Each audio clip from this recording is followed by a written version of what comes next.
So I just read James Herbert's Sepulchre, book right here. So you can see there's some cardboard just here. I did some gluing. If you watched previous video, you know the thing, but the book fell apart, so I had to glue it back together, and I just made this to make it stronger. I'll drop the book. This is going to be a spoiler-free review of the book, containing as less spoiler as I'm able to do, but the goal here is just to talk about the book without giving away any spoilers. So this is my second book. The second book I've read from James Herbert, first one being The Fog, and then I just read Sepulchre. This one it's really slower than The Fog. The Fog was all over the place, everything happening right from the start of the book. This one takes a bit more time to develop the story. It's not necessarily a bad thing. The only thing that in my mind is less than The Fog with the Sepulchre is just the character building. I just like the characters in the Fog a little bit more, actually. Where here in Sepulchre, most of the characters I didn't really care for. The only character that I really enjoyed was Mather. Don't remember his first name. He's not a main character by any means. He's the boss of the main character. More on that a bit later. But he's the only one that I didn't want to die in the book, I'd say. Because, at some point everybody's in danger of dying or something like this. There's always this danger underneath every time. Throughout the book, actually. So the main characters, the main guy is Halloran. Don't forget Liam Halloran. I almost didn't remember his name. He's Liam Neeson in Taken, essentially. He's in charge of ransom and kidnapping. Essentially, his job is to retrieve people that were kidnapped, or actually to make sure that, stuff don't happen. So if, somebody is received threats of being kidnapped or whatever, you'd call his employer, so Achilles' Shield, and ask them to help you with all of that, so to provide you with safety and everything. So that's his job essentially. So he's more than just Liam Neeson in Taken. He's more badass than that. He's actually like Sylvester Stallone and Arnold Schwarzenegger in the 90s. I'd say that's actually the note I've taken in my book, in my note-taken book right here, that he reminded me of, an action hero from the 90s. Actually, he can do everything. He's a one-man army, essentially. And then you have because the main story is just this guy gets hired to make sure that nothing happened to a really important dude. I don't want to spoil anything, so I'm not really going to say what it entails, because it's never truly said what his job is for that big corporation, the big company, until the end of the book. Actually, this is only when you know why he's so important to the company. But yeah, so Halloran gets hired to make sure that nothing bad happens to this client. So this client is his last name is Klein. Once again, I don't fully remember character, because once again, I don't remember the first names of most characters, just because, once again, I didn't really care about the characters. So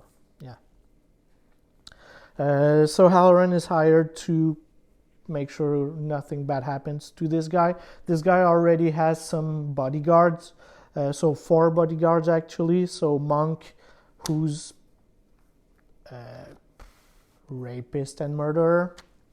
So yeah, didn't really like that guy. You have Paluzinski, who's from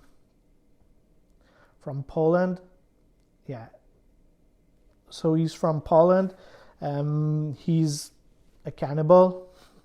Then you have Kayed and Daoud. So these are two Arab men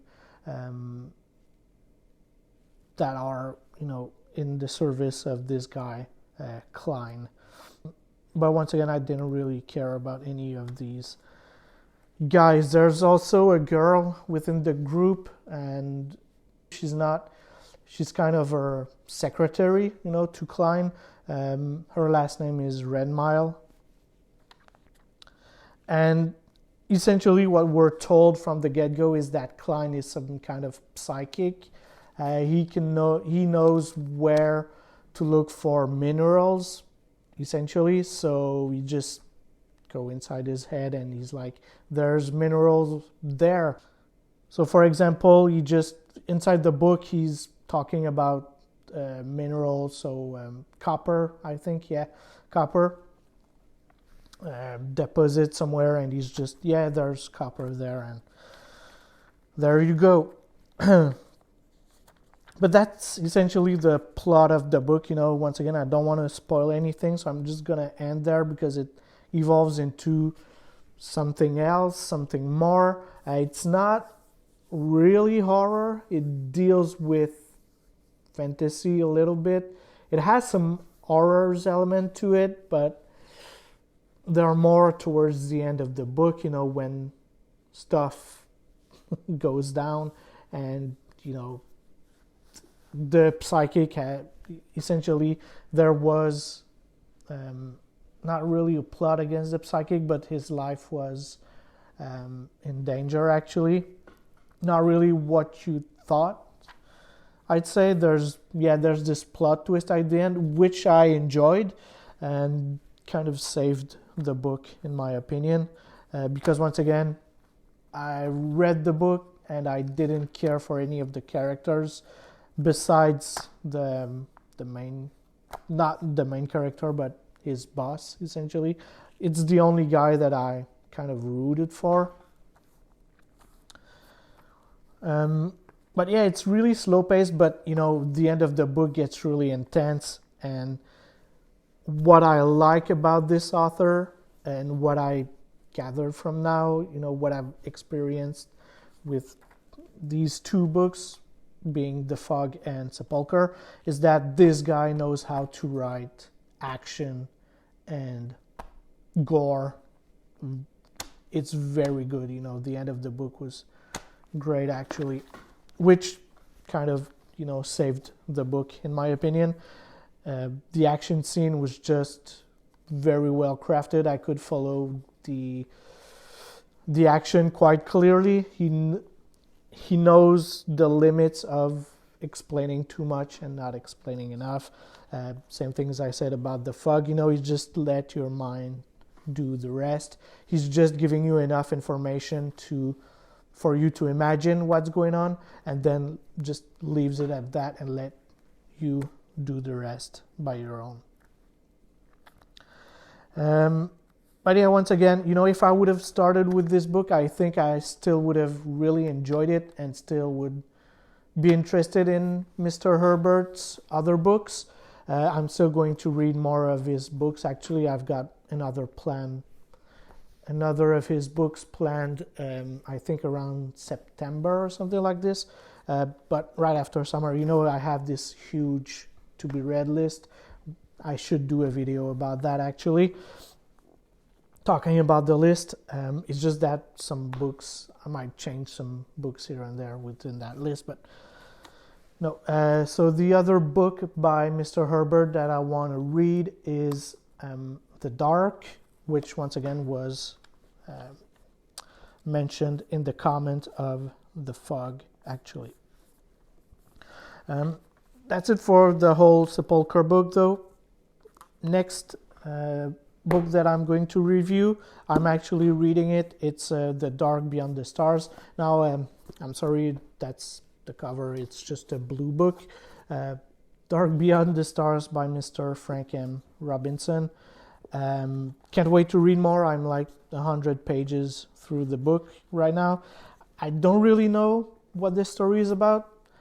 I don't remember, essentially that's it. I don't really remember what the story is about, which is kind of funny because it's about amnesia, the first part of the book. Where I am right now, the guy doesn't remember anything from his past life, and yeah, can't wait to read more of it. That's gonna be it for me, guys. As always, thank you guys for watching. I'll see you in the next one. Peace out.